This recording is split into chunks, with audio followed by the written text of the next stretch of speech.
అందరికీ నమస్కారం. Compete mind Sivareddy లాజిక్స్కి మీ అందరికీ స్వాగతం.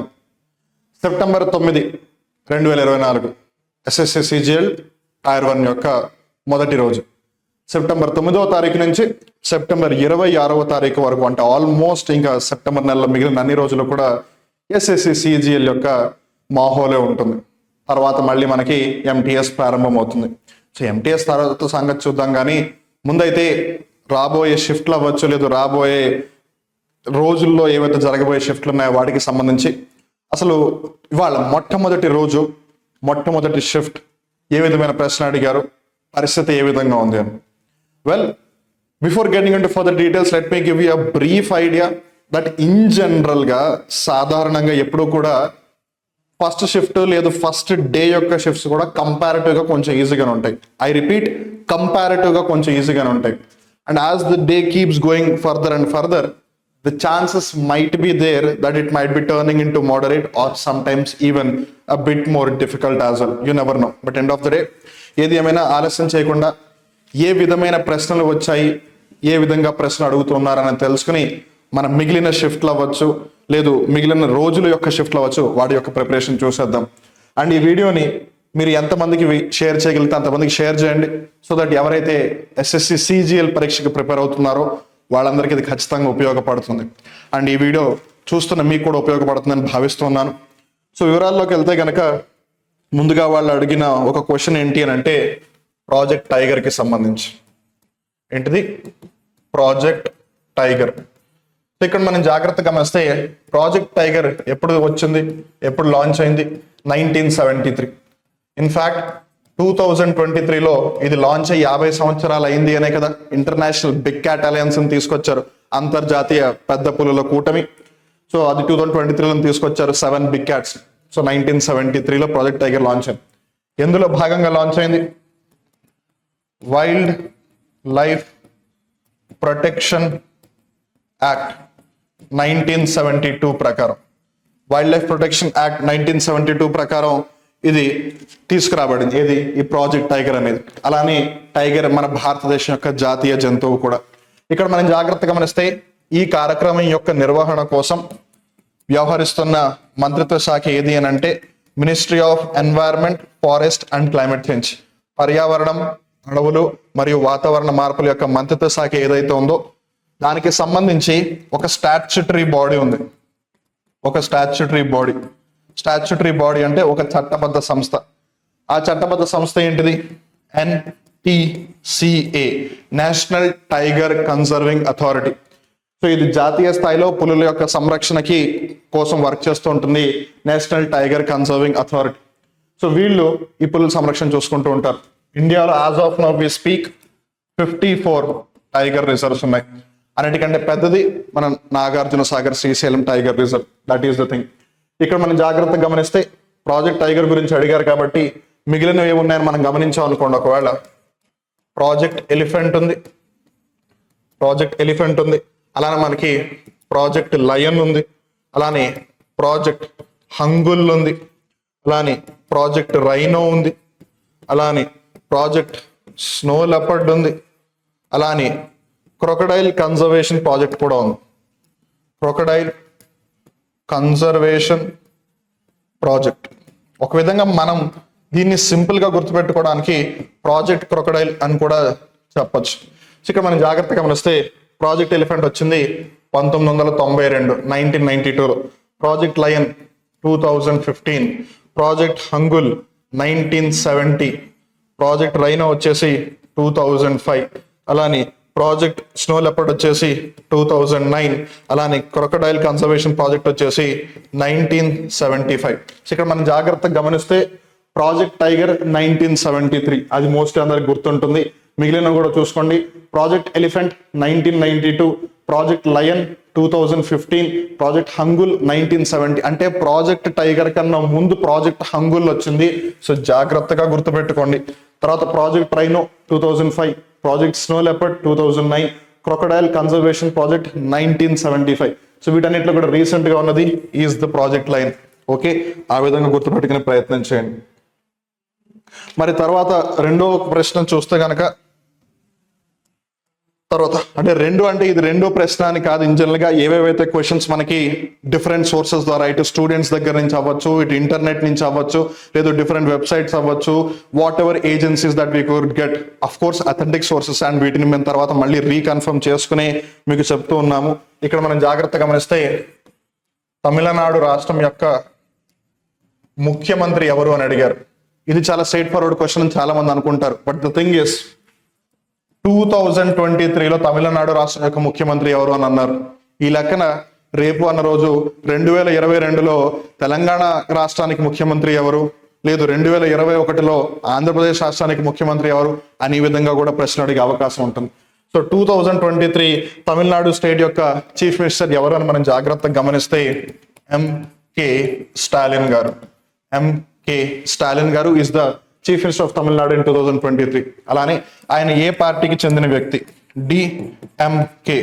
డిఎంకే అంటే ద్రవిడ మున్నేత్ర కజగం. ద్రవిడ మున్నేత్ర కజగం, దాన్ని ద్రవిడ మున్నేత్ర కడగం అని కూడా చదువుతూ ఉంటారు అప్పుడప్పుడు.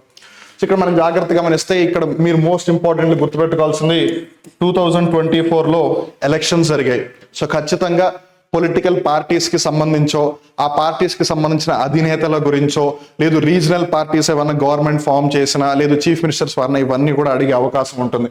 సో డిఎంకే ద్రవిడ మున్నేత్ర కజగం, ఏడిఎంకే అన్నా ద్రవిడ మున్నేత్ర కజగం, లేదు ఏఐఏడిఎంకే ఆల్ ఇండియా అన్నా ద్రవిడ మున్నేత్ర కజగం, టీడీపీ తెలుగుదేశం పార్టీ, వైఎస్ఆర్సీపీ యువజన శ్రామిక రైతాంగ కాంగ్రెస్ పార్టీ, బీఆర్ఎస్ లేదు టీఆర్ఎస్ తెలంగాణ రాష్ట్ర సమితి, లేదు భారత రాష్ట్ర సమితి, INC Indian national Congress, BJP Bharatiya Janata party, BSP Bahujan Samaj party, SP Samajwadi party, BJD Biju Janata Dal, RJD Rashtriya Janata Dal, JD Janata Dal, you అయితే యునైటెడ్, జేడీ ఎస్ అయితే సెక్యులర్, ఇలా ఏవైతే మేజర్ పార్టీస్ ఉన్నాయో వాటి యొక్క ఫుల్ ఫామ్స్ చూసుకోండి, అలానే వాటి యొక్క అధినేతలను కూడా చూసుకోండి.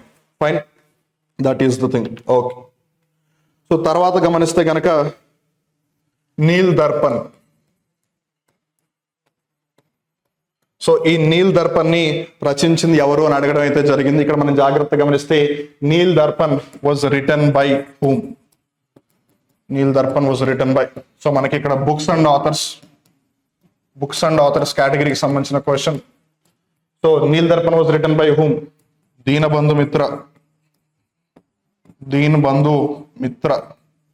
సో ఈయన నీల్ దర్పణ్ ని రచించాడు. సో అలా ఇతిహాసానికి సంబంధించి ఏమున్నా సరే, లేదు ఇన్ జనరల్ గా కాంటెంపరీలో ఏదైనా మేజర్ బుక్స్ ఉన్నా సరే వాటిని ఒకసారి చూసుకోండి. సో నీల్ దర్పణ్ అయితే రచించింది దీనబంధు మిత్ర.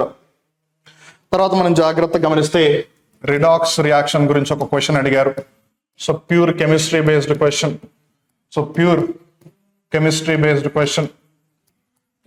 క్వశ్చన్. రిడాక్స్ రియాక్షన్ అంటే ఏంటి? ఆక్సిడేషన్ అలానే రిడక్షన్ రెండూ కూడా సైమల్టేనియస్ గా జరిగితే ఏంటిది? ఆక్సిడేషన్ రిడక్షన్ రెండు కూడా సైమల్టేనియస్ గా జరిగితే దాన్నే మనం రిడాక్స్ రియాక్షన్ అంటాం. Reduction, oxidation when it happens together or rather we can say simultaneously, ఒకటేసారి దాన్ని రిడాక్స్ రియాక్షన్ అంటారు. ఫర్ ఎగ్జాంపుల్ మనం జాగ్రత్తగా గమనిస్తే PbO2 + H2 gives Pb + H2O. So ఇక్కడ మీరు జాగ్రత్తగా గమనించండి ఒకసారి. లెడ్ ఆక్సైడ్ ఉంది, హైడ్రోజన్ ఉంది, తర్వాత ఇక్కడికి వచ్చేసరికి లెడ్ మిగిలింది, వాటర్ ఫామ్ అయింది. సో ఇక్కడ లెడ్ ఆక్సైడ్ ఆక్సిజన్ వదిలేసుకుంది అంటే అప్పుడు ఇది ఏమైనట్టు? ఆక్సిజన్ వదిలేసుకుంది అంటే రిడక్షన్ జరిగినట్టు. ఇక్కడ హైడ్రోజన్ ఉంది, హైడ్రోజన్ కి ఆక్సిజన్ యాడ్ అయిపోయి అది వాటర్ ఫామ్ చేసింది అంటే హైడ్రోజన్ ఆక్సిజన్ ని గెయిన్ చేసింది. ఆక్సిజన్ ని గెయిన్ చేస్తే అది ఏమవుతుంది? ఆక్సిడేషన్. సో ఒకవైపు రిడక్షన్ జరుగుతుంది, ఇంకోవైపు ఆక్సిడేషన్ జరుగుతుంది. సో అట్లా రిడాక్స్ రియాక్షన్. సో ఎప్పుడైతే ఆక్సిడేషన్ రిడక్షన్ సైమల్టేనియస్ జరుగుతాయి దాన్ని రిడాక్స్ రియాక్షన్ అంటారు. లేదు క్రింది వాటిలో ఏదో ఒక రిడాక్స్ రియాక్షన్ కి బెస్ట్ ఎగ్జాంపుల్ అనో, లేదు ఆక్సిడేషన్ రిడక్షన్ ఒకటేసారి జరిగితే దాన్ని ఏమని పిలుస్తారనో, ఇలా ఈ విధంగా అడిగే అవకాశాలు ఉన్నాయి. జాగ్రత్తగా గుర్తుపెట్టుకోండి. తర్వాత మనం జాగ్రత్తగా గమనిస్తే 2001 సంవత్సరానికి గాను భారతరత్న పురస్కారం ఎవరికి లభించింది? భారతరత్న పురస్కారం 2001 సంవత్సరానికి గాను ఎవరికి లభించింది? లతా మంగేష్కర్ గారికి. గుర్తుపెట్టుకోండి, లతా మంగేష్కర్ గారికి 2001 సంవత్సరంలో భారతరత్న పురస్కారం లభించింది. దాన్ని కూడా జాగ్రత్తగా గుర్తుపెట్టుకోండి. అలానే ఇక్కడ మనం జాగ్రత్తగా ఇంకో ముఖ్యమైన విషయం గమనించాల్సింది ఏంటంటే ఈవిడ పేరు మీద మహారాష్ట్ర గవర్నమెంట్, మహారాష్ట్ర ప్రభుత్వం దీనానాథ్ లతా మంగేష్కర్ పురస్కారాన్ని కూడా ప్రారంభించింది.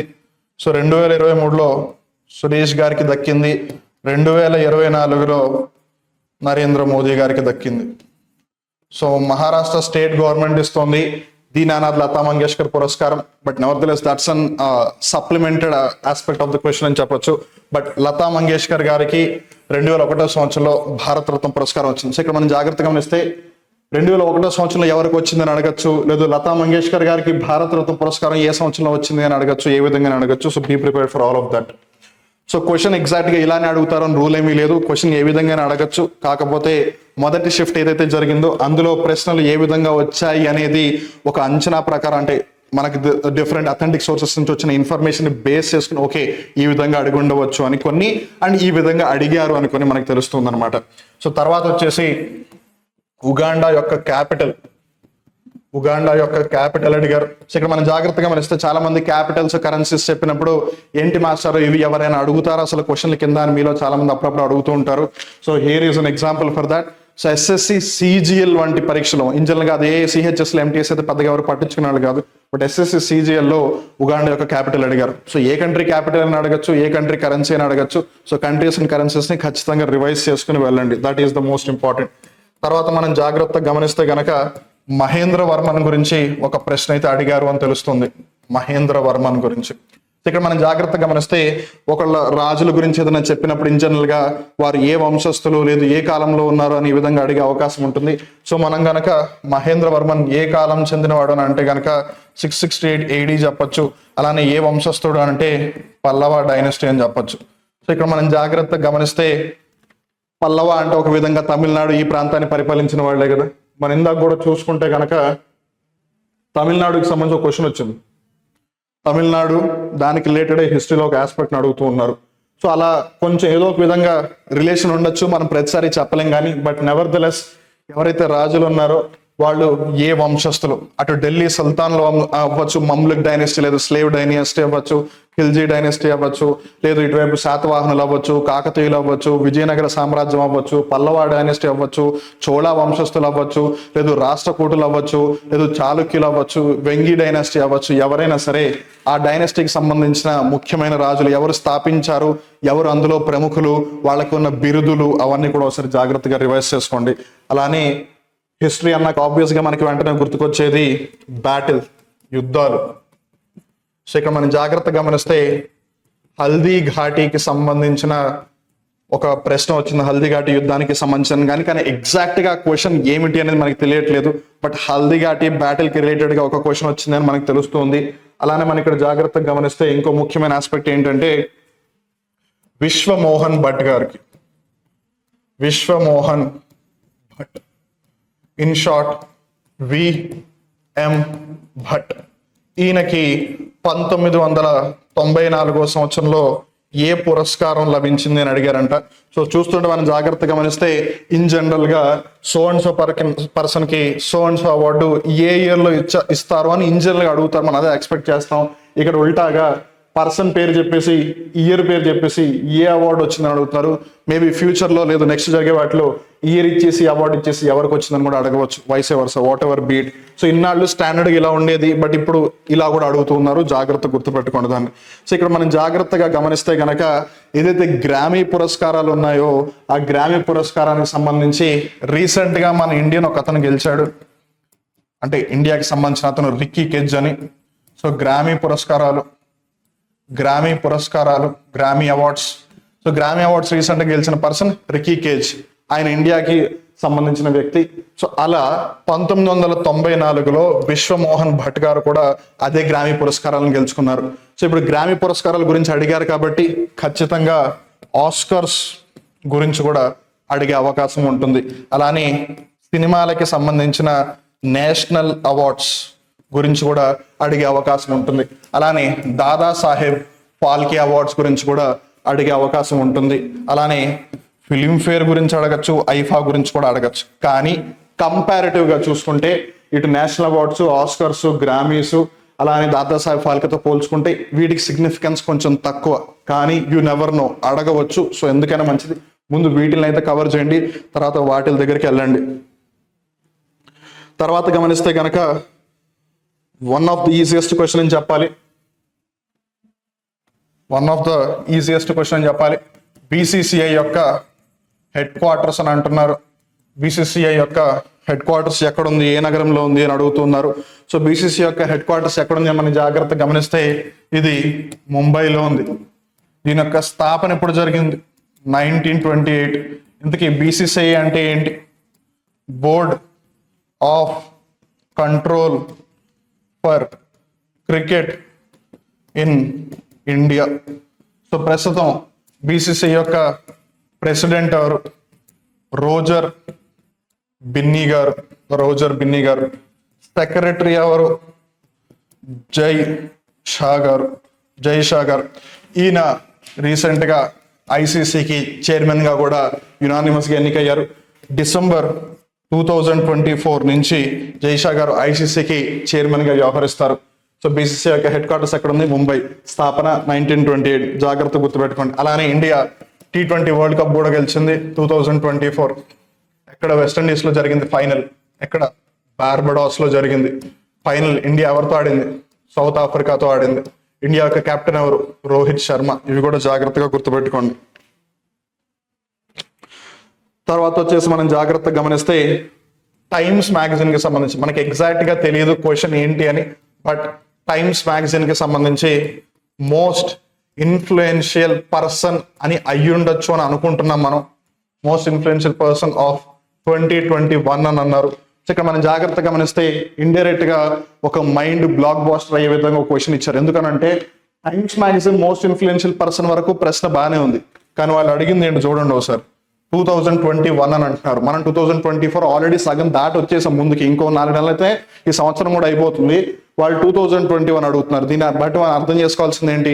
వాళ్ళ కరెంట్ అఫైర్ యొక్క ఏదైతే డెఫినేషన్ ఉందో ఇంజనరల్ గా మనం అనుకుంటూ ఉంటాం ఎప్పటిలా కన్సిడర్ చేయొద్దు అని, కానీ బట్ స్టిల్ ఇంజనరల్ గా మార్కెట్ లో ఉండే ఒక నోషన్ ఏంటి అని అంటే కనీసం 1.5 year లేదు 2 years చదివితే చాలు కరెంట్ అఫైర్స్ అని.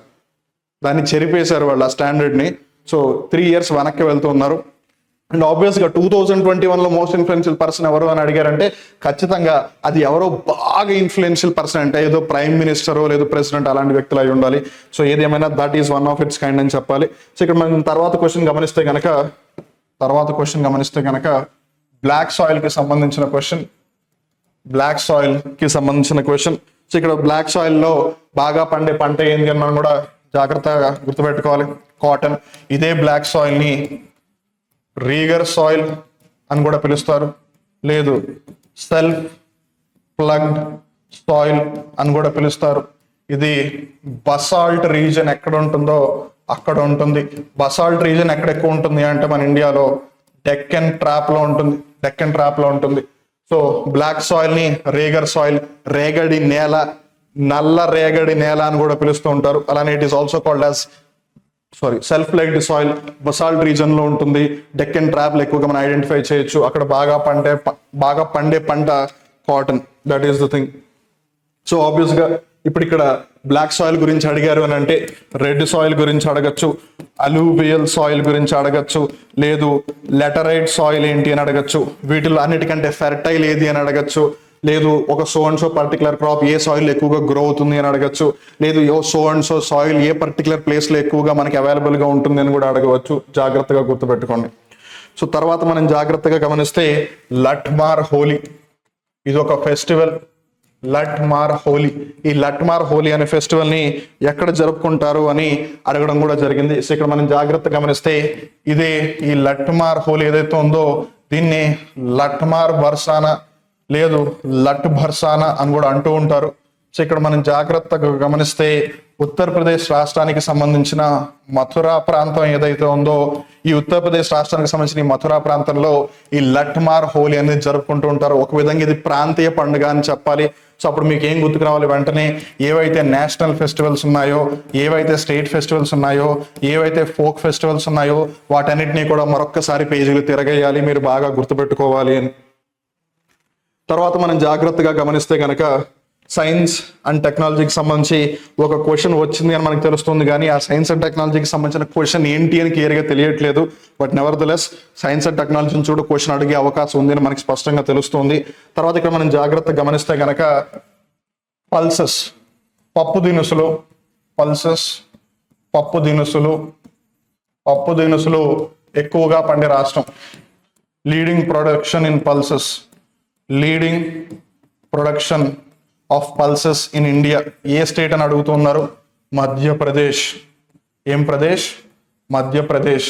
ఇక్కడ మనం జాగ్రత్తగా గమనిస్తే ఒకవేళ ఇదే విధంగా చూసుకుంటే కనుక బాక్సైడ్ ఏ రాష్ట్రం ఎక్కువగా పండిస్తుంది, పండించడం కాదు, ఏ రాష్ట్రం ఎక్కువ ఉత్పాదన చేస్తుంది, లేదు కోల్ ఏ రాష్ట్రం ఎక్కువగా ఉత్పాదన చేస్తుంది, లేదు యురేనియం ఏ రాష్ట్రం ఎక్కువగా ఉత్పాదన చేస్తుంది, పప్పు దినుసులు ఏ రాష్ట్రం ఎక్కువగా ఉత్పాదన చేస్తుంది, చక్కెర ఏ రాష్ట్రం ఎక్కువగా ఉత్పాదన చేస్తుంది, లేదు ధాన్యాలు ఏ రాష్ట్రం ఎక్కువగా ఉత్పాదన చేస్తుంది, ఇలా ఏదో ఒక విధంగా అడిగే అవకాశం ఉంటుంది.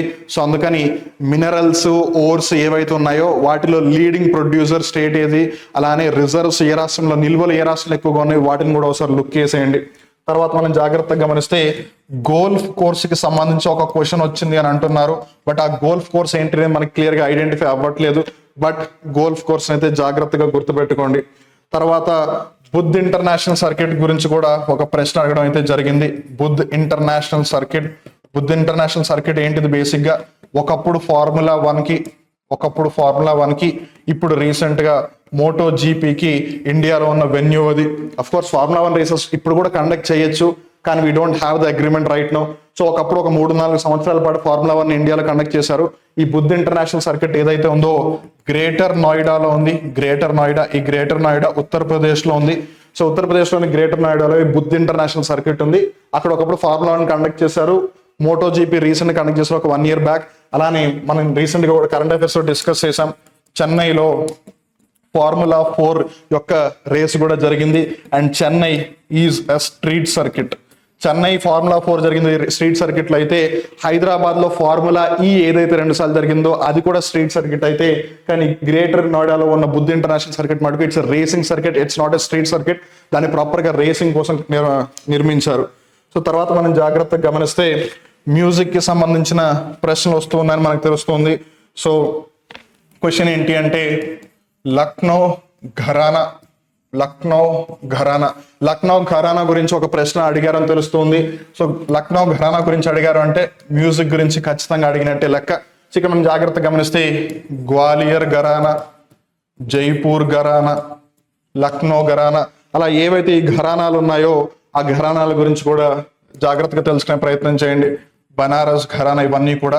సో ఈ ఘరానాస్ ఏవైతే ఉన్నాయో ఇవన్నీ కూడా హిందుస్థానీ మ్యూజిక్ కి సంబంధించింది. ఇది ఉత్తర భారత ప్రాంతంలో బాగా ప్రాచుర్యం పొందింది. నార్థన్ పార్ట్ ఆఫ్ ఇండియా ఉత్తర భారత ప్రాంతంలో బాగా ప్రాచుర్యం పొందింది హిందుస్థానీ మ్యూజిక్. లక్నో ఘరానా, గ్వాలియర్ ఘరానా, జైపూర్ ఘరానా, బనారస్ ఘరానా. అలానే ఇప్పుడు హిందుస్థానీ మ్యూజిక్ లో లక్నో ఘరానా గురించి అడిగారు అంటే మేబీ నెక్స్ట్ వాటిలో మిగిలిన ఘరానాల గురించి అడగచ్చు. లేదు అని అంటే కనుక కార్నాటిక్ మ్యూజిక్ దగ్గరకు వచ్చేయచ్చు. సో కార్నాటిక్ సంగీతం ఏదైతే ఉందో దక్షిణ భారత ప్రాంతంలో, సదర్న్ పార్ట్ ఆఫ్ ఇండియాలో బాగా పాపులర్ అయింది దక్షిణ భారత ప్రాంతం కార్నాటిక్ సంగీతం. సో దక్షిణ భారత ప్రాంతానికి సంబంధించి ఎవరి గురించి అడిగే అవకాశం ఉంటుంది, జాగ్రత్తగా గుర్తుపెట్టుకోండి. సో ఇక మన తర్వాత జాగ్రత్తగా గమనిస్తే కనుక పాలిటీకి సంబంధించి ఒక 2 నుంచి 3 ప్రశ్నలు అయితే వచ్చాయని మనకు క్లియర్గా తెలుస్తుంది. సో ఒకటి ఏంటి అంటే ఆర్టికల్ 40 దేనికి సంబంధించింది అని అడిగారంట. ఆర్టికల్ 40 వచ్చేసి గ్రామ పంచాయత్ అని చెప్పాలి. గ్రామ పంచాయత్ యొక్క ఏర్పాటుకి సంబంధించింది. ఈ గ్రామ పంచాయతీ మనం విలేజ్ పంచాయత్ అని కూడా చెప్పవచ్చు. Article 40 comes under DPSP which is part 4.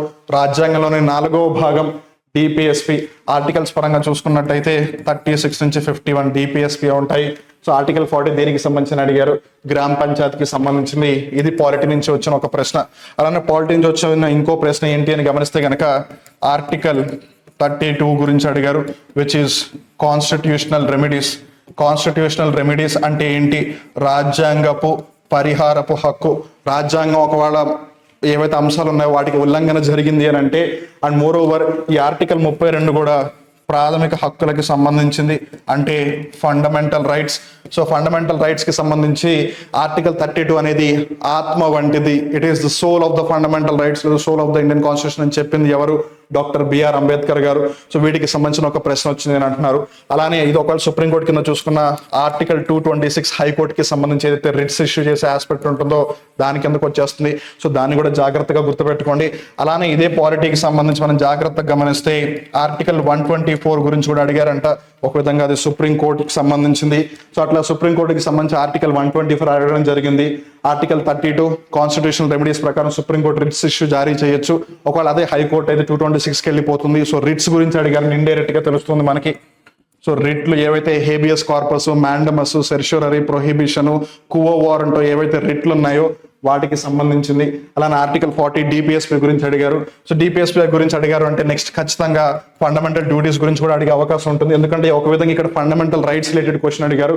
So fundamental rights DPSP గురించి వేరే విధమైన క్వశ్చన్ అడగచ్చు, లేదు ఇక్కడ ఆల్రెడీ కవర్ చేశారు కాబట్టి ఫండమెంటల్ డ్యూటీస్ నుంచో, లేదు యూనియన్ ఎగ్జిక్యూటివ్ నుంచో, లేదు యూనియన్ లెజిస్లేచర్ గురించి అడగచ్చు. ఎందుకంటే పార్లమెంట్ యొక్క ఎన్నికలు జరిగాయి కాబట్టి.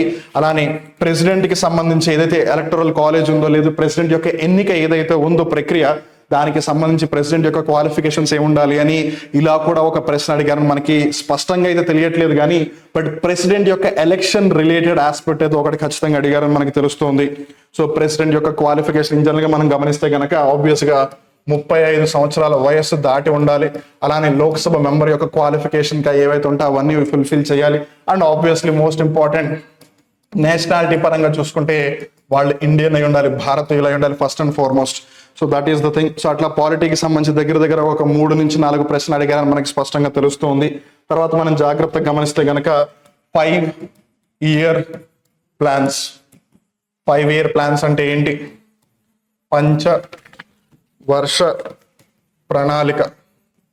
పంచవర్ష ప్రణాళిక వీటికి సంబంధించి ఒక క్వశ్చన్ అడిగారు అని తెలుస్తుంది. ఆ క్వశ్చన్ ఏంటి అని మనం జాగ్రత్తగా గమనిస్తే ప్లాన్ హాలిడే ఎప్పుడు అని అడిగారంట. క్రింది వాటిలో ప్లాన్ హాలిడే దేనిని సూచిస్తుంది అని అడిగారంట. 1966 నుంచి 1969 దాకా. సో ప్రతి 5 సంవత్సరాలకు గాను ఒక ప్లాన్ వేసుకుంటూ ప్లానింగ్ కమిషన్ ఉండేది, ప్రణాళికా సంఘం. సో ఇప్పుడు ప్లానింగ్ కమిషన్ లేదు. ఇప్పుడు ప్లానింగ్ కమిషన్ ప్లేస్ లో ఇప్పుడు నీతి ఆయోగ్ ఉంది. అండ్ రీసెంట్ గా కొంతమంది రాష్ట్ర ముఖ్యమంత్రులు వాళ్ళు మాకు నీతి ఆయోగ్ వద్దు, మళ్ళీ ప్లానింగ్ కమిషన్ ప్రణాళికా సంఘాన్ని తీసుకురండి అని చెప్పి కేంద్ర ప్రభుత్వాన్ని ప్రెషరైజ్ చేస్తున్న పరిస్థితి. సో ఖచ్చితంగా ప్లానింగ్ కమిషన్ లేదు, నీతి ఆయోగ్కి సంబంధించిన ఏదో ఒక ప్రశ్న అడిగే అవకాశం ఉంటుంది. So planning commission in general గా 5-year ప్లాన్స్ వేస్తూ ఉండేది. సో అందులో ఒక పర్టికులర్ పాయింట్ ఆఫ్ టైంలో విచ్ ఇస్ 1966 to 69 వాళ్ళు ఏ ప్లాన్ వేయలేదు కాబట్టి దాన్ని ప్లాన్ హాలిడే అని పిలుస్తారు. సో ఆ విధంగా దానికి సంబంధించిన ఒక ప్రశ్న అయితే వచ్చిందని మనకు క్లియర్ గా తెలుస్తుంది. తర్వాత మనం జాగ్రత్తగా గమనిస్తే హ్యూమన్ రైట్స్ కి సంబంధించిన ఒక క్వశ్చన్ అయితే అడిగారని తెలుస్తుంది. బట్ అది ఏ విధమైన క్వశ్చన్ మనకి క్లియర్ గా తెలియట్లేదు. తర్వాత ప్రధాన్ మంత్రి జన్ ధన్ యోజన ఈ కార్యక్రమం యొక్క ముఖ్య ఉద్దేశం ఏమిటి అని ఆ విధంగా ఆ ఓరియంటేషన్ లో ఎవరి కోసం ఈ స్కీమ్ తీసుకొచ్చారో అని మనం జాగ్రత్తగా గమనిస్తే కనుక it is launch for financial inclusion. So మహిళలు అలానే గ్రామీణ ప్రాంతాల్లో ఎవరైతే ప్రజలు ఉన్నారో వాళ్ళందరూ కూడా ఆర్థిక రంగంలో భాగస్వాములు కావాలి. They also should be a part of the financial sector అని చెప్పి ఫైనాన్షియల్ ఇంక్లూజన్ ని లక్ష్యంగా ప్రధానమంత్రి జన్ ధన్ యోజన అనే కార్యక్రమం తీసుకోవడం జరిగింది. సో ప్రధానమంత్రి జన్ ధన్ యోజన ఆడడానికి గల కారణం బికాస్ ఈ కార్యక్రమం లాంచ్ అయ్యి 10 సంవత్సరాలు కావస్తుంది, దశాబ్ద కాలం. ఇటీవల మనం Bharat the daily current affairs షోలో కూడా డిస్కస్ చేశాము. ప్రధానమంత్రి జన్ ధన్ యోజన లాంచ్ చేసి 10 సంవత్సరాలు పూర్తయింది అని చెప్పి. అలానే ప్రస్తుతం 53.13 కోట్ల జన్ ధన్ అకౌంట్లు ఉన్నాయి. అందులో దగ్గరగా 66% ఆఫ్ ద అకౌంట్స్ అన్ని కూడా రూరల్ ఏరియాస్ కి సంబంధించినవి, 56% ఆఫ్ ద అకౌంట్స్ ఏమో మహిళలకి సంబంధించినవి కూడా మనం భారత్ డైలీ కరెంట్ అఫైర్స్ షోలో డిస్కస్ చేశాము. సో దాన్ని జాగ్రత్తగా గుర్తు పెట్టుకోండి. సో ఇది ఎందుకు తీసుకొచ్చారు? ఫైనాన్షియల్ ఇంక్లూజన్ కోసం. మేజర్ గా మహిళలు at the very same time గ్రామీణ ప్రాంతాల్లో ఉన్న ప్రజలు వాళ్ళు ఈ విధంగా ఫైనాన్షియల్ ఇంక్లూజన్ అయితే కనుక వాళ్ళకి ఈ డైరెక్ట్ బెనిఫిట్ ట్రాన్స్ఫర్స్ లేదు డైరెక్ట్ బ్యాంక్ ట్రాన్స్ఫర్స్ డీబీటీ ఏవైతే ఉంటాయో ఆ విధంగా చేపట్టవచ్చు అని. సో ఆబ్వియస్ గా ఏ పథకాలు అయితే లాంచ్ చేసి 10 సంవత్సరాలు అవుతుందో లేదు 5 సంవత్సరాలు అవుతుందో వాటన్నిటిని కూడా జాగ్రత్తగా గుర్తుపెట్టుకోండి. అలానే ఈ సంవత్సరం 2024 బడ్జెట్ గురించి అయితే ప్రస్తుతానికి ఏమి అడగలేదు. బట్ స్టిల్ నెవర్తలెస్ ఒకసారి జాగ్రత్తగా చూసుకోండి. ఏదైనా స్కీమ్స్ మేజర్ గా ఉంటే కనుక whether it might be related to solar, electricity or something like that. అలానే మన తర్వాత జాగ్రత్తగా గమనిస్తే కనుక చరిత్రకి సంబంధించి శాతవాహన యొక్క పరిపాలకులు, శాతవాహన రూలర్స్ ఎవరైతే ఉన్నారో శాతవాహన రూలర్స్ అందులో గౌతమిపుత్ర శాతకర్ణి ఈయన గురించి ఏదో ప్రశ్న అడిగారు అని మనకు తెలుస్తుంది, బట్ ఎగ్జాక్ట్లీగా క్వశ్చన్ ఏంటి అని మనకు తెలియట్లేదు. బట్ నెవర్ దిలెస్ శాతవాహన పరిపాలకుల గురించి అడిగారు. ఇందాక మనం చూసాం మహేంద్రవర్మన్ అని చెప్పి పల్లవ వంశస్థులు. సో అలా జాగ్రత్త గమనిస్తే మనం అప్పుడే అనుకున్నాము పల్లవాస్, పాండ్యాస్, చోలాస్, అలానే కాకతీయాస్, తర్వాత విజయనగర, అలానే శాతవాహన, అలానే మొఘల్స్, అలానే మరాఠాస్, కార్నాటిక్ రూలర్స్, మనం బ్రిటిషర్స్ మర్చిపోకూడదు. At the very same time మిగిలిన ఎవరన్నారా, ఢిల్లీ సుల్తానులు. సో ఇలా డైనెస్టీల పరంగా చూసుకోండి, ఎవరు ముందు ఎవరు తర్వాత ఎవరు ఏ టైంలో పరిపాలించారు, వాళ్ళు తీసుకున్న మేజర్ పాలసీస్ ఏంటి, లేదు వాళ్ళు తీసుకొచ్చిన మెయిన్ ఇంపార్టెంట్, ఫర్ ఎగ్జాంపుల్ బాందాగన్ ఇలాంటివి ఏవైతే ఉన్నది ఎవరు తీసుకొచ్చారో అవన్నీ కూడా జాగ్రత్తగా గుర్తుపెట్టుకునే ప్రయత్నం చేయండి. తర్వాత మనం జాగ్రత్తగా గమనిస్తే మరికొన్ని అంశాలు. ఖుదీరామ్ బోస్కి సంబంధించిన ఒక ప్రశ్న అయితే వచ్చింది, ఖుదీరామ్ బోస్. బట్ ఆ క్వశ్చన్ ఏంటి అని మనకి తెలియట్లేదు కానీ ఎగ్జాక్ట్గా ఖుదీరామ్ బోస్. సో ఆబ్వియస్గా ఖుదీరామ్ బోస్ గారికి సంబంధించి మనం ఒకవేళ జాగ్రత్త గమనిస్తే కనుక కింగ్స్ఫోర్డ్ అనే ఒక అధికారిని ఆయన అసాసినేట్ చేసేందుకు గాను ఆయనకి ఉరి వేశారు ఖుదీరామ్ బోస్ గారికి. One of the youngest persons to be ever hand అని చెప్పొచ్చు. సో ఖుదీరామ్ బోస్ గారు. సో ఆబ్వియస్గా ఇండియన్ నేషనల్ మూవ్మెంట్ కి సంబంధించి కూడా మనం జాగ్రత్త గుర్తుపెట్టుకోవాల్సిన అవసరం ఎంతైనా ఉంది. అలానే ఎకానమీకి సంబంధించి one of the major aspect FDI అంటే ఏంటి అని అడిగారంట. ఎఫ్డిఐ అంటే ఏంటి? Foreign direct investment. ఎఫ్డిఐ అంటే ఏంటి? Foreign direct investment. దీన్నే తెలుగులో విదేశీ ప్రత్యక్ష పెట్టుబడులు అని పిలుస్తారు. విప్రపే, విదేశీ ప్రత్యక్ష పెట్టుబడులు. అలానే ఏదో ఒక వాటర్ ఫాల్ రిలేటెడ్ క్వశ్చన్ అయితే వచ్చింది అని మనకు తెలుస్తుంది. బట్ వాటర్ ఫాల్ అయితే తెలుస్తుంది, అది ఎగ్జాక్ట్గా క్వశ్చన్ ఏంటో తెలియట్లేదు కాబట్టి సారీ. సో ఎత్తైన జలపాతాలు ఏవి, లేదు లోతైన జలపాతాలు ఏవి, లేదు ఏ రాష్ట్రంలో ఎక్కువ జలపాతాలు ఉన్నాయి, వాట్ ఎవర్, అవన్నీ కూడా ఒకసారి జాగ్రత్తగా గుర్తుపెట్టుకోండి. అండ్ మోస్ట్ ఇంపార్టెంట్లీ ఇక్కడ మనం జాగ్రత్తగా గమనించాల్సింది ఏంటంటే నేషనల్ పార్క్స్ కి సంబంధించి కానీ, వైల్డ్ లైఫ్ శాంచురీస్ కి సంబంధించి కానీ, బర్డ్ శాంచురీస్ కి సంబంధించిన కానీ ఒక్క క్వశ్చన్ కూడా వచ్చినట్టు మనకి ఏ అథెంటిక్ సోర్స్ నుంచి కూడా తెలియట్లేదు. ఇటు స్టూడెంట్స్ నుంచి మనకేం తెలియట్లేదు, అథెంటిక్ సోర్సెస్ నుంచి కానీ మనకి ఏమీ తెలియట్లేదు. సో బేస్డ్ ఆన్ విచ్ మనం జాగ్రత్తగా గమనిస్తే రాబోయే రోజుల్లో వీటి మీద విధ్వంసం జరిగే అవకాశం ఉంది, వీటి మీద ప్రశ్నలు ఎక్కువగా వచ్చే అవకాశం ఉంటుంది. Because they are not playing with this as of now. But ఆబ్వియస్గా ఇప్పుడు ఇవ్వలేదు కాబట్టి అందరూ దాని మీద చదువుకుంటారు కాబట్టి అలా కూడా మళ్ళీ ఇచ్చేయచ్చు. బట్ నెవర్ దిలెస్ మీరైతే మీ ప్రిపరేషన్ కంటిన్యూ చేస్తూ ఉండండి. ఈ ఏదైతే వీడియో ఉందో ఈ వీడియో చేయడం అనుకున్న కారణం మీ ప్రిపరేషన్కి రాబోయే నెక్స్ట్ షిఫ్ట్లు అవ్వచ్చు, లేదు రాబోయే నెక్స్ట్ డేట్స్లో ఏవైతే షిఫ్ట్స్ ఉంటాయో వాళ్ళందరికీ కూడా ఏదో ఒక విధంగా హెల్ప్ అవ్వాలనే ఉద్దేశంతోనే ఇది చేపడుతూ ఉన్నాము. తర్వాత మనం జాగ్రత్తగా గమనిస్తే కనుక నీలగిరి మౌంటైన్స్ కి సంబంధించి, నీలగిరి పర్వతాలు ఏవైతే ఉన్నాయో ఆ నీలగిరి మౌంటైన్స్ కి సంబంధించిన అత్యంత ఎత్తైన శిఖరం ఏది, హైయెస్ట్ పీక్ ఏది అని అడిగారంట. It's basically Doddabetta. జాగ్రత్త గుర్తుపెట్టుకోండి. సో నీలగిరి పర్వతాలకి సంబంధించి అత్యంత ఎత్తైన శిఖరం ఏది అని అంటే దొడ్డబెట్ట. సో అలా అరావళి పర్వతాలకు చూసుకుంటే గనక గురు శిఖర్, అలానే ఈస్టర్న్ ఘాట్స్ కి సంబంధించి, వెస్టర్న్ ఘాట్స్ కి సంబంధించి, అలా మిగిలిన ఏవైతే మౌంటైన్స్ ఉన్నాయో వాటికి సంబంధించిన హైయెస్ట్ పీక్స్ ని జాగ్రత్తగా గుర్తుపెట్టుకునే ప్రయత్నం చేయండి. అలానే ఆ హైయెస్ట్ పీక్స్ ఏ రాష్ట్రాల్లో ఉన్నాయో వాటిని కూడా జాగ్రత్తగా గుర్తుపెట్టుకునే ప్రయత్నం చేయండి. తర్వాత మనం జాగ్రత్తగా గమనిస్తే కనుక ఈ బ్రహ్మి అలానే ఖరోస్తి ఏవైతే ఉన్నాయో, బ్రహ్మి అలానే ఖరోస్తి ఈ స్క్రిప్ట్స్ కి సంబంధించి డెసిఫర్ చేసిన పర్సన్ ఎవరు అని మనం జాగ్రత్తగా గమనిస్తే కనుక జేమ్స్ ప్రిన్సెప్. యాక్చువల్గా ఈ క్వశ్చన్ కొంతమంది ఒకలా చెప్తున్నారు, కొంతమంది ఒకలాగా చెప్తున్నారు. కొంతమంది ఏమో బ్రహ్మి అలానే ఖరోస్తి స్కిప్పింగ్ డెసిఫర్ చేసి చరిత్ర గురించి తెలుసుకునే ప్రయత్నం చేసిన వ్యక్తి ఎవరు, మొట్టమొదటి వ్యక్తి అంటే జేమ్స్ ప్రిన్సెప్ అని కొంతమంది. అలానే అశోకుడికి సంబంధించిన స్తూపాలు ఏవైతే ఉన్నాయో వాటిని డీకోడ్ చేసిన పర్సన్ ఎవరు అని చెప్పి. బట్ నెవర్ దలెస్ జాగ్రత్తగా గుర్తుపెట్టుకోండి, స్తూపాలు అవి ఎక్కడ ఉన్నాయి, at the very same time translation కి సంబంధించి కానీ, ఆర్కియాలజికల్ ఆస్పెక్ట్స్ కి సంబంధించి కానీ, శిలావస్తు అంశాలకు సంబంధించి కానీ ఎవరైనా ఏమైనా చేపట్టారనేది ఒకసారి జాగ్రత్తగా రివైజ్ చేసుకునే ప్రయత్నం చేయండి. తర్వాత మనం జాగ్రత్తగా గమనిస్తే ఫార్మిక్ యాసిడ్ గురించి ఒక క్వశ్చన్ అయితే వచ్చిందని తెలుస్తుంది. ఫార్మిక్ యాసిడ్ ని మనం మిథనోయిక్ యాసిడ్ అని కూడా పిలుస్తాము. The simplest form of carboxylic acid అని చెప్పొచ్చు. The simplest form of carboxylic acid. So methanoic acid అన్నిటికంటే సింప్లెస్ట్ కార్బాక్సిలిక్ యాసిడ్ అది. అలానే ఇక్కడ మనం జాగ్రత్తగా గమనిస్తే యాసిడ్స్ కి సంబంధించి, బేసెస్ కి సంబంధించి ఏవైతే ఆమ్లాలు క్షారాలు ఉన్నాయో వాటికి సంబంధించిన ఎసిడిటీ లేదు బేసిసిటీ గురించి ఒక క్వశ్చన్ అయితే వచ్చింది అని మనకి తెలుస్తూ ఉంది. సో ఇంక్రీజింగ్ ఆర్డర్లో కానీ డిక్రీజింగ్ ఆర్డర్లో కానీ ఎసిడిటీని పెట్టండి లేదు బేసిసిటీని పెట్టండి అని కొన్ని కెమికల్స్ అనేవి ఇచ్చారంట. బట్ అన్ఫార్చునేట్లీ కెమికల్స్ ఏంటో మనకి తెలియడం లేదు. బట్ యాసిడ్ బేసిస్ వాటిని రివైజ్ చేసుకోండి. ఏవి స్ట్రాంగ్ యాసిడ్స్, ఏవి వీక్ యాసిడ్స్, ఏవి స్ట్రాంగ్ బేసిస్, ఏవి వీక్ బేసిస్, వాటన్నిటిని కూడా ఒకసారి రివైజ్ చేసుకునే ప్రయత్నం చేయండి. తర్వాత మనం జాగ్రత్తగా గమనిస్తే గనక కద్రి గోపాల్నాథ్ గారి గురించి అడిగారంట. కద్రి గోపాల్నాథ్ గారి గురించి. సో కద్రి గోపాల్నాథ్ గారు దేనికి సంబంధించిన వ్యక్తి అని అడిగారంటే దేనికి సంబంధించిన వ్యక్తి he is related to saxophone. So again మళ్ళీ ఒక మ్యూజిక్ రిలేటెడ్ ఆస్పెక్ట్ వచ్చింది. ఇక్కడ మనం జాగ్రత్తగా గమనిస్తే ఇందాక లక్నో ఘరానా కూడా వచ్చింది.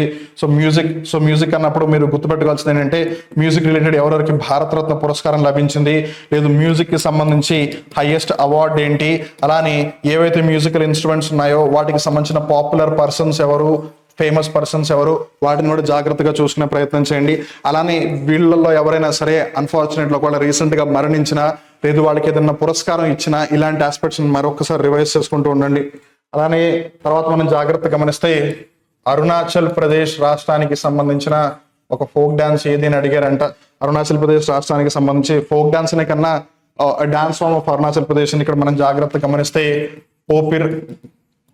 సో ఇక్కడ మనం ఇప్పుడు ఆబ్వియస్ గుర్తుపెట్టుకోవాల్సింది ఏంటంటే క్లాసికల్ డాన్సెస్ ఉన్నాయి, ఫోక్ డాన్సెస్ ఉన్నాయి. సో వీటన్నిటిని కూడా జాగ్రత్తగా గుర్తుపెట్టుకోండి. క్లాసికల్ డాన్సెస్ భరతనాట్యం, కూచిపూడి, మోహిని అట్టం, కథకళి, కథక్, మణిపురి, ఒడిస్సీ, సత్రియ ఇవన్నీ ఏవైతే ఉన్నాయో వాటన్నిటిని కూడా ఒకసారి జాగ్రత్తగా గుర్తుపెట్టుకోండి. చౌని కూడా ఒక విధంగా సెమీ క్లాసికల్ డాన్స్ అయినా సరే దాన్ని కూడా క్లాసికల్ డాన్స్ గా పరిగణిస్తున్నారు ఈ రోజుల్లో. సో కన్ఫ్యూజ్ అవ్వకుండా జాగ్రత్తగా గుర్తుపెట్టుకోండి దాన్ని కూడా. అలానే మన తర్వాత విటమిన్ సి డెఫిషియన్సీ మీద క్వశ్చన్ అడిగారంట. వన్ ఆఫ్ ది ఈజియెస్ట్ అని చెప్పాలి. విటమిన్ సి డెఫిషియన్సీ వల్ల ఏమొస్తుంది, రోగం వస్తుంది. ఆ రోగం పేరేంటి, స్కర్వి. సో తర్వాత దురాంత్ కప్ దేనికి సంబంధించింది అని అడిగారంట. దురాంత్ కప్ దేనికి సంబంధించింది, ఫుట్బాల్. ఈ దురాంత్ కప్ ఏదైతే ఉందో మనం జాగ్రత్తగా గమనిస్తే ఆసియాలోని అత్యంత పురాతన ఫుట్బాల్ టోర్నమెంట్ అని కూడా మనం రీసెంట్ గా భారత్ డైలీ కరెంట్ అఫైర్స్ షోలో డిస్కస్ చేసాము. దురాంత్ కప్ అవ్వచ్చు, సంతోష్ ట్రోఫీ అవ్వచ్చు, లేదు south Asian football federation cup అవ్వచ్చు. రీసెంట్ గా ఈ SAFF కి సంబంధించి అండర్-20 కప్ బంగ్లాదేశ్ ఫస్ట్ టైం గెలిచింది అని కూడా మనం డిస్కస్ చేస్తున్నాము. సో అందుకే చెప్పేది భారత్ డైలీ కరెంట్ అఫైర్స్ షోని డైలీ ఫాలో అవ్వమని చెప్పి.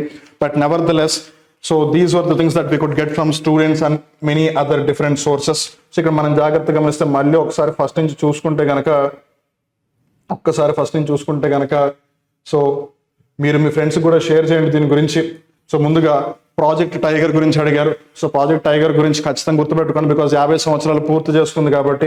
At the very same time మిగిలిన యానిమల్స్ ఏవైతే ఉన్నాయో వాటికి సంబంధించిన కన్జర్వేషన్ ఎఫర్ట్స్ కి సంబంధించి ప్రాజెక్ట్స్ కూడా గుర్తుపెట్టుకోండి. అండ్ యాజ్ ఐ సెడ్ జాతీయ పార్కులు, వన్యప్రాణుల అభయారణ్యాలు అంటే national parks, wild life sanctuaries గురించి ఏమీ అడగలేదు అని మనకి తెలుస్తూ ఉంది యాజ్ ఆఫ్ నౌ.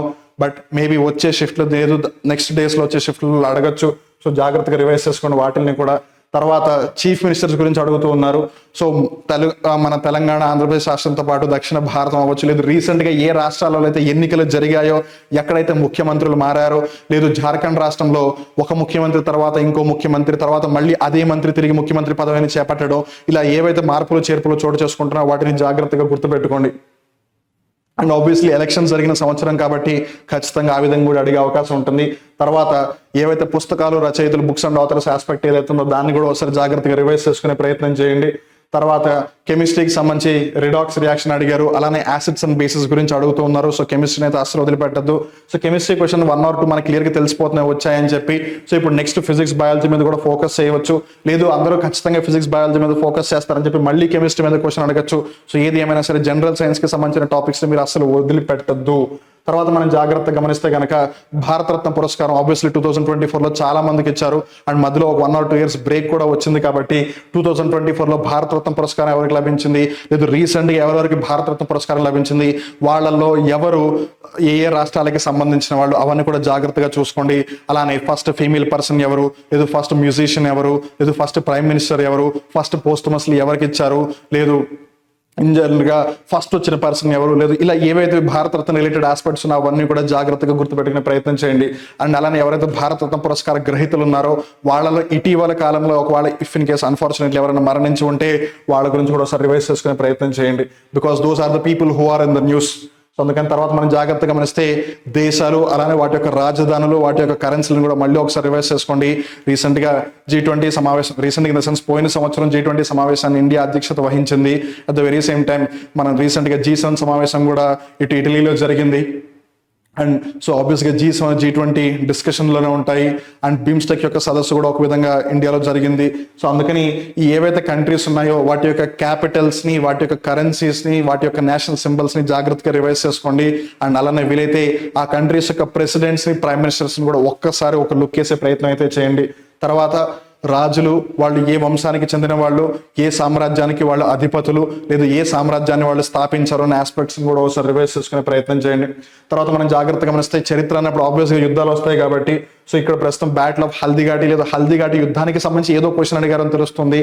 సో అలా మనం జాగ్రత్తగా గమనిస్తే కనుక బాబర్ మొఘల్ సామ్రాజ్యాన్ని స్థాపించడానికి ఏ యుద్ధాల్లో ఫైట్ చేయవలసి వచ్చింది, లేదు మరాఠా సామ్రాజ్యం ఇటు మొఘల్ సామ్రాజ్యంతో చేసిన యుద్ధాలు ఏమిటి, లేదు మరాఠా సామ్రాజ్యం ఇటు బ్రిటిష్ వాళ్ళతో చేసిన యుద్ధాలు ఏంటి, లేదు ఆంగ్లో మైసూర్ వార్ అవ్వచ్చు, ఆంగ్లో మరాఠా వార్ అవ్వచ్చు, లేదు ఆంగ్లో సిక్ వార్ అవ్వచ్చు, లేదు పానిపత్ యుద్ధం అవ్వచ్చు, మొదటి పానిపత్, రెండో పానిపత్, మూడో పానిపత్. సో ఇవి ఏవైతే యుద్ధాలు ఉన్నాయో ఆ మేజర్ బ్యాటిల్స్ అండ్ వార్స్ ఏవైతే ఉన్నాయో వాటిని జాగ్రత్తగా గుర్తుపెట్టుకోండి.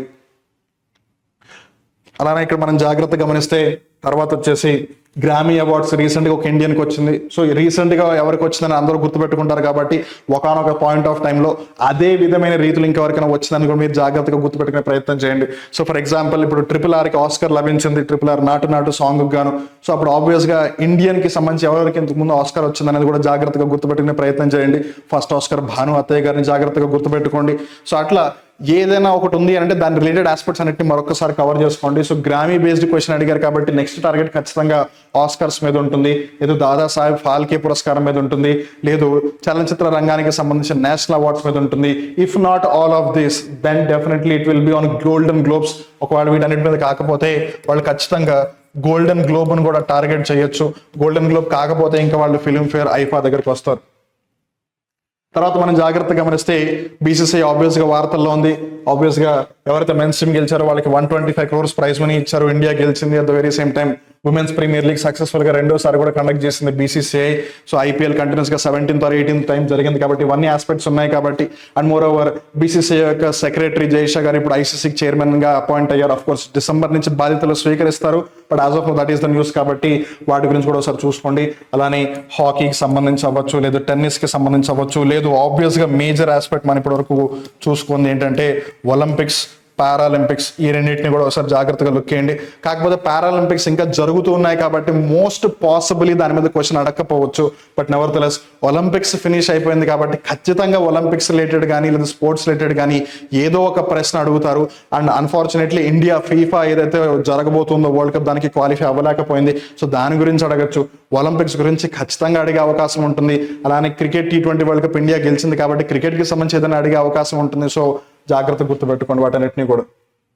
తర్వాత టైమ్స్ మ్యాగజైన్ అంటున్నారు. సో డిఫరెంట్ మ్యాగజైన్స్ ఎవరినైతే మోస్ట్ ఇన్ఫ్లుయెన్షియల్ పర్సన్, లేదు most powerful person of the year, లేదు టాప్ 100, అలానే వీటితో పాటు ఇక్కడ మనం జాగ్రత్తగా గమనిస్తే రిచెస్ట్ పీపుల్, లేదు పవర్ఫుల్ పీపుల్, అలానే రిచెస్ట్ ఫ్యామిలీస్, ఇన్ఫ్లుయెన్షియల్ ఫ్యామిలీస్, లేదు లీడర్స్ పరంగా అంటే ప్రధానమంత్రులు, రాష్ట్రపతులు, అలా లీడర్స్ కి సంబంధించి ఒకవేళ ఏదన్నా ఇలా ఇస్తే కనుక మ్యాగజైన్స్ వాటిని ఒకసారి జాగ్రత్తగా లుక్ చేయండి. అలానే రిపోర్ట్స్ అండ్ ఇండిసెస్ గురించి కూడా అడిగే అవకాశం ఉంటుంది, బికాస్ ఇప్పటివరకు దాని మీద ఒక క్వశ్చన్ కూడా రాలేదు. సో వాటిని కూడా ఒకసారి లుక్ చేసేయండి. Soils, geography related, agriculture related చాలా ఇంపార్టెంట్. అండ్ ఆబ్వియస్గా వర్షాకాలం, సో వర్షాలు పడితే మేజర్గా పంటలు పండాలి. సో పంటలు పండాలన్నప్పుడు ఏ పంట ఏ నేల మీద బాగా పండుతుంది అనే ఆస్పెక్ట్ వచ్చేస్తుంది. సో అందుకని జాగ్రత్తగా గుర్తుపెట్టుకోండి. అలానే మనం ఇందాక మధ్యప్రదేశ్లో ఎక్కడ పప్పు దినుసులు ఎక్కువగా పండుతాయని కూడా చూసాం. Anyways will get there. So festivals కూడా నేషనల్ ఫెస్టివల్స్ ఏంటి, స్టేట్ ఫెస్టివల్స్ ఏంటి, అలానే ఫోక్ ఫెస్టివల్స్ ఏంటో వాటన్నిటిని కూడా ఒకసారి జాగ్రత్తగా చూసుకోండి. అలానే ఇప్పుడు అనుకున్నాం కదా పల్సెస్ ఏంటి అని చెప్పి. సో అట్లా pulses, cereals, jute, gold, copper, bauxite, aluminium, ఇలా వాట్ ఎవర్ ఏవైతే ఉన్నాయో మినరల్స్ అవ్వచ్చు, లేదు పల్సెస్ అవ్వచ్చు, లేదు whatever it can be. So reserves ఎక్కడ ఎక్కువగా ఉన్నాయి, ప్రొడక్షన్ ఎక్కువ ఎక్కడ జరుగుతుంది, వాటన్నిటిని కూడా జాగ్రత్తగా గుర్తుపెట్టుకోండి. తర్వాత మ్యూజిక్ కి సంబంధించి ఘరానా స్కూల్స్ ఆఫ్ మ్యూజిక్ ఏవైతే ఉన్నాయో లక్నో, బనారస్, గ్వాలియర్, ఈ ఘరానాలతో పాటు ఏదైతే ఈ కార్నాటిక్ మ్యూజిక్ ఉందో వాటికి సంబంధించిన ప్రముఖులు ఎవరు, వాళ్ళు ఏమైనా పుస్తకాలు రచించారా, లేదు వాళ్ళు ఏమైనా గ్రంథాలు రచించారా, అవన్నీ కూడా జాగ్రత్తగా గుర్తుపెట్టుకునే ప్రయత్నం చేయండి. తర్వాత మనం జాగ్రత్తగా గమనిస్తే పాలిటీకి సంబంధించి డిఫరెంట్ ఆర్టికల్స్ అయితే అడిగారు. ఆర్టికల్ 40, అలానే ఆర్టికల్ 32 గురించి, అలానే ప్రెసిడెంట్ యొక్క ఎలక్షన్ కి సంబంధించి ఉండవలసిన క్వాలిఫికేషన్స్ ఏంటి అని. అండ్ యాజ్ సెడ్ మనం ఇందాక అనుకున్నాము, ఎలక్షన్స్ జరిగాయి కాబట్టి లోక్సభ గురించి అడిగే అవకాశం ఉంటుంది, అలానే రాజ్యసభ గురించి కూడా అడిగే అవకాశం ఉంటుంది, అలానే ప్రెసిడెంట్ గురించి, వైస్ ప్రెసిడెంట్ గురించి కూడా అడిగే అవకాశం ఉంటుంది. Because end of the day president is also part of the parliament కాబట్టి. అలానే ఫండమెంటల్ రైట్స్ గురించి అడగచ్చు, డిపిఎస్పీ గురించి అడగచ్చు, అలానే ఫండమెంటల్ డ్యూటీస్ గురించి అడగచ్చు. లెజిస్లేచర్, ఎగ్జిక్యూటివ్, జ్యుడిషియరీ ఖచ్చితంగా గుర్తుపెట్టుకోండి. బికాస్ గడిచిన కొంతకాలంగా జ్యుడిషియరీ కొంచెం ప్రొయాక్టివ్ రోల్ ప్లే చేస్తుంది లాస్ట్ 1.5 year కాబట్టి జ్యుడిషియరీ గురించి అడిగే అవకాశం ఉంటుంది. సో అలానే జడ్జెస్ అవ్వచ్చు, వాటిని కూడా జాగ్రత్తగా గుర్తుపెట్టుకోండి.